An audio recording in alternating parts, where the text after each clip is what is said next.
Están todavía vivas las heridas que dejó la anterior reforma de la justicia.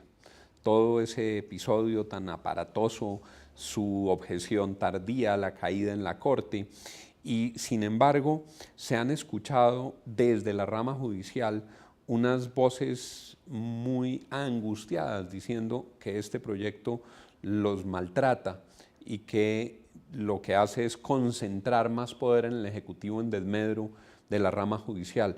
¿Qué opina, doctor Camilo, sobre esos planteamientos? Cada rama del sector público en el país intenta garantizar o protegerse y cada uno intenta en esa medida no dejarse pisotear por los demás. Yo creo que es legítimo, pero insisto en que un equilibrio de poderes debería superar esa elementalidad tan arcaica de la protección para sí mismo y punto, sin contemplar el resto de los escenarios y sobre todo el escenario de la ciudadanía. Para la ciudadanía del común es muy tedioso encontrar que aquí la justicia solo es para los de Ruana, que la justicia solo es para unos, que solo se aplica para los más débiles, mientras otros están con sus, digamos, con sus niveles y cada vez más blindados, más protegidos, casi que intocables, y eso es un ejercicio poco democrático. Yo creo que siguen actuando de espaldas al país, intentando garantizar, blindarse, protegerse frente a otros poderes sin tener en cuenta la ciudadanía. El proyecto plantea una especie de circunscripciones mixtas para la elección de senadores de la República, unos cupos que se le aseguran a unas regiones del país que se han venido quedando sin representación en el Senado, que conviven con unos senadores de circunscripción nacional. ¿Qué opinan sobre eso, senadora Paloma? A mí dañar la circunscripción nacional no me parece una buena idea, doctor Juan, porque yo creo que la circunscripción nacional es la que ha permitido la creación del voto de opinión en Colombia y que rompió un poco las estructuras clientelistas. Pero sí veo que hay un tema de representación regional. ¿Y qué quiero decir con esto? Yo creo que hay muchos intereses que deben estar representados en un Congreso. Están los intereses regionales, pero también los intereses nacionales. Y entonces los ciudadanos deberían tener la posibilidad de tener una representación regional, pero no como la hay hoy en día, donde una ciudad como Bogotá tiene 17 representantes a la Cámara y un departamento como el Guainía creo que tiene 1 o 2. Entonces, ¿cuál es la representación del Guainía? Yo creo que aquí nos hace falta avanzar a que tengamos una Cámara donde todos los territorios nacionales, independientemente de su población, pesen lo mismo, para que se dé una discusión de los temas nacionales en términos de todos los territorios, donde todos, como territorios del país, pues merecen tener una participación independientemente de su población, doctor Juan, porque ahí lo que vienen a representar son los intereses regionales y hay muchas regiones de Colombia que no deben tener la pretensión de tener muchos habitantes como la Amazonía o la Orinoquía, donde evidentemente mantenerse con pocos habitantes pues es bueno, como San Andrés. Y otra Cámara nacional donde se representan las poblaciones, pero también las corrientes y los intereses nacionales que deben dar esos debates. Entonces yo creo que en Colombia lo que nos hace falta no es simplemente hacer más mezclas de lo que ya hay, sino definir que debe haber una representación territorial bien hecha con igualdad y una nacional bien hecha donde estén esos otros intereses, digamos, partidistas, nacionales y los debates se complementen. A mí de la propuesta del gobierno me preocupa que el límite de los 500.000 habitantes, que es el que dijeron, todos los de menos de 500.000 habitantes van a tener derecho a un senador. Usted sabe que tener un senador dentro de 100, pues no le va a cambiar la posibilidad al Guainía o al Amazonas o a los llanos orientales de tener una representación, porque 1 entre 100 pues no significa nada, pero sí genera una dificultad muy grande, y es que en los cálculos que hemos hecho en el Centro Democrático, el Quindío y La Guajira, que tienen un poco más de 500.000 habitantes y que hoy no tienen senador, van a ser ahora los 2 marginados, porque ellos sí, no siquiera van a tener un senador. Senador Camilo. Yo creo que hay mucho de maquillaje, hay mucho de de lo que se dice y no de fondo. Es decir, el gobierno anda preocupado por ver cómo cumple promesas independientemente de lo poco constitucionales que sean o de lo poco generosas que sean para fortalecer la democracia. Y en este caso puntual yo creo que está definido. La Cámara representa a las regiones, el Senado representa esa voz nacional que también es importante tener la claridad no solo de ir por la defensa territorial, válida, legítima, importante, necesaria, por eso está la Cámara, pero creo que el Senado garantiza ese voto de opinión, ese voto libre, ese voto que no se garantiza en la región. Le pongo mi ejemplo concreto y puntual. Si a mí me toca competir con la clase política en Nariño, difícilmente puedo acceder a un espacio como el Congreso de la República. Si es a nivel nacional, podemos ejercer una actividad política de independencia, donde tengamos comprometidos en un proyecto nacional amigos en La Guajira o en el Chocó, como tenemos en las distintas regiones del país, y esto nos permite acceder a hablar en un escenario como el Congreso de la República. Así es que siento que esto restringe todavía más. Estamos hablando ya, Juan, no de 100 curules, sino de 89 de circunscripción nacional, y réstele otra, que sería la del candidato presidencial que pierde. Estamos hablando ya de 88 curules, cada vez más restringido, cada vez más complejo, y más con un tema que me parece difícil, que aquí puede haber debate, que es el tema de la lista cerrada. Listas cerradas y listas abiertas. El Centro Democrático se fue con una lista cerrada y obtuvo una votación muy importante. Los otros partidos, con excepción del MIRA, quizás fueron con listas abiertas. ¿Cuál es el ambiente para avanzar hacia la lista cerrada? La lista cerrada evidentemente tiene una serie de beneficios que son importantes para la política colombiana, y es que ayuda a consolidar los partidos y no las personalidades dentro de la política. Colombia hoy en día tiene unos partidos que aglutinan un montón de personas que no piensan para nada igual, que no tienen ningún compromiso uno con el otro, pero que se alían para obtener un aval del mismo partido, y cada uno utiliza su propia microempresa electoral. Nosotros desde el Centro Democrático tenemos la posibilidad de tener nuestras listas cerradas y así lo hemos escogido. Creemos que le conviene más a la democracia, pero la pelea, doctor Camilo, sobre si debe ser obligatoria es una pelea del gobierno. Nosotros hemos tenido nuestras listas cerradas por decisión propia, porque consideramos que le da coherencia, que le da sensatez, que le da unidad al partido, y entonces los otros partidos de la Unidad Nacional, que no pueden hacerlo porque no se pondrían de acuerdo en cerrarla, deciden hacerlo obligatorio para poder obligar a toda su militancia, frente a la cual no tienen ningún control. Nosotros no tenemos ese problema. Senador Camilo. Esa es una mirada, digamos, desde cómo se organizaría el sector de poder, la unidad nacional y todo esto, pero también desde el otro espacio, desde los líderes ciudadanos que emergen de manera natural, desde el líder comunitario, desde el líder hombre o mujer, que hace una actividad política concreta, no solo de discurso, sino en su barrio, en su comuna. Tiene una dificultad inmensa en la lista cerrada de ocupar el lugar que tal vez se merezca en una lista abierta. De nuevo, mi ejemplo, estábamos en las elecciones del 2010 y a mí el partido me dio el renglón 25, Paloma, y salieron elegidos 8. Es decir, era imposible que en una lista cerrada tengamos la posibilidad de acceder al Congreso de la República, y ocupamos la cuarta más alta votación en el partido.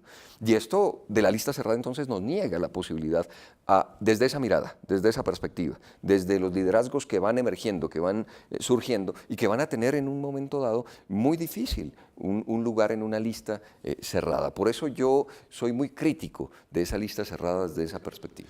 Bueno, esta es una discusión que toca con la democracia interna de los partidos, y la democracia interna de los partidos toca con la financiación de la política.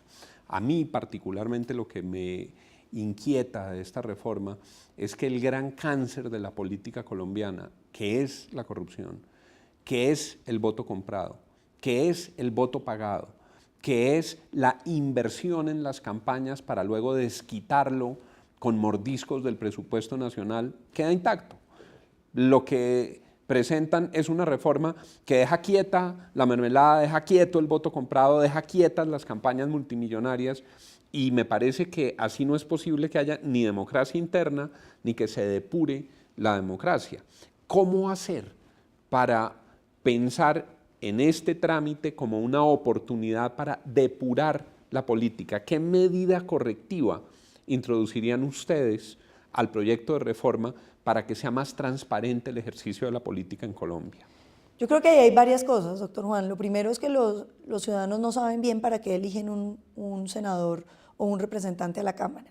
Y entonces hemos llegado a un extremo donde la gente siente que cuando uno vota por alguien necesita una contraprestación, que puede ser los 50.000 pesos o el regalo que le dieron o que le van a conseguir un puesto o que se comprometen con unas obras. Y realmente, a tenor cierto, ni siquiera un congresista podría comprometerse con las obras porque no decidimos el presupuesto, sino que como el presupuesto lo decide el gobierno, termina el gobierno negociando por debajo de la mesa, que es lo que es realmente grave, con los congresistas para que los congresistas le puedan cumplir a alguien. Y eso ha terminado en que además se roban la plata con los contratistas amigos para poder hacer toda la estructura. Yo creo que aquí hay que pensar varias cosas. La primera, que el Congreso necesita tener una iniciativa de gasto, donde los proyectos que propongan los congresistas sobre las regiones sean discutidos por encima de la mesa en las plenarias del Congreso, donde se discutan las necesidades, donde los representantes de las regiones puedan expresar qué está pasando en su región y por qué esas obras son importantes. Y eso lo presentó el Centro Democrático, lo votaron positivamente, pero después el ministro Cristo me hizo abrir la votación otra vez para que me lo revocaran y se cayó. Creemos además que se necesita que las elecciones se hagan en un día hábil, donde además el gobierno se comprometa a financiar el transporte, para que el transporte no sea otro mecanismo de coacción. Usted sabe muy bien que hoy en todos los municipios apartados de Colombia, como no hay transporte porque es domingo, uno depende del transporte que llega y casi que por el transporte y el almuerzo la gente termina votando según el paseo que le dan. Debe hacerse en un día hábil, financiado para los estratos 1 y 2 el transporte con un bono que después el ciudadano pueda recuperar, y tiene que hacerse que los ciudadanos pues puedan participar desde cualquier lugar de Colombia. Hoy usted tiene su cédula inscrita con el código de barras y la huella, no hay razón para que si se sabe que yo soy del Cauca o del Tolima, pues pueda votar en las elecciones del Cauca en Tolima, así esté en Bogotá. Eso es muy importante porque esa zonificación se ha convertido en un mecanismo de corrupción política. Terrible. Los comandantes políticos venden sus inscritos y los trastean de mesa en mesa para demostrar que tienen el paquete, incluso en las mismas ciudades. Un comandante político cambia los 500 votos que tiene inscritos en Usme a unos puestos en Fontibón, y en Fontibón el que le compró los votos contra el escrutinio paga los que ese hombre había trasteado. Eso ciertamente es un factor de corrupción política, senador Camilo. Yo creo que el núcleo estaría en la financiación estatal. Estamos hablando de lo público, de lo que es de todos y de todas. Yo creería que si hay un partidor y es la financiación estatal, esto va avanzando mucho. Si a eso le agregamos el voto obligatorio, creería que cada vez más esos caciques que se creen dueños de la voluntad de la ciudadanía van a estar relegados, porque se va a fortalecer la idea y la iniciativa política por encima de la maquinaria. Y eso es lo importante. Digamos, en una democracia, porque hay algo que me inquieta, es que aquí se pretende fortalecer más a los partidos, con el argumento que son los partidos los encargados de llevar a cabo la democracia. Yo creo que estamos confundiendo democracia con partidocracia.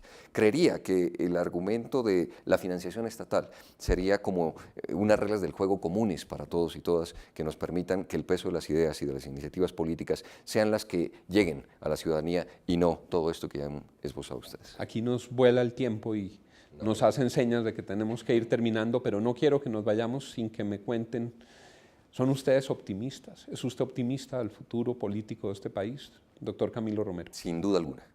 No desde el escenario del poder actual, no desde el escenario del Congreso. Yo soy optimista de aquel movimiento estudiantil, espontáneo, generoso, amplio, diverso, de hombres y mujeres jóvenes de izquierda, de derecha, que fueron capaces de derrotar al gobierno nacional. Soy optimista en ese movimiento campesino que sigue sus pasos y ha logrado poner contra las cuerdas al gobierno cuando se intenta atropellar la voluntad de la ciudadanía. Soy optimista cuando la ciudadanía despierta y se sacude frente a una reforma a la justicia. Y usted y yo fuimos testigos de cómo llegó ese Congreso de la República cabizbajo a tener que hundir la reforma a la justicia, y es porque la ciudadanía no soportaba más. Así es que esas iniciativas, que no son de un partido político, que no son de un político, de un caudillo, de un personalismo, son las que van a tener cabida en la democracia, no solo en Colombia, sino en el mundo.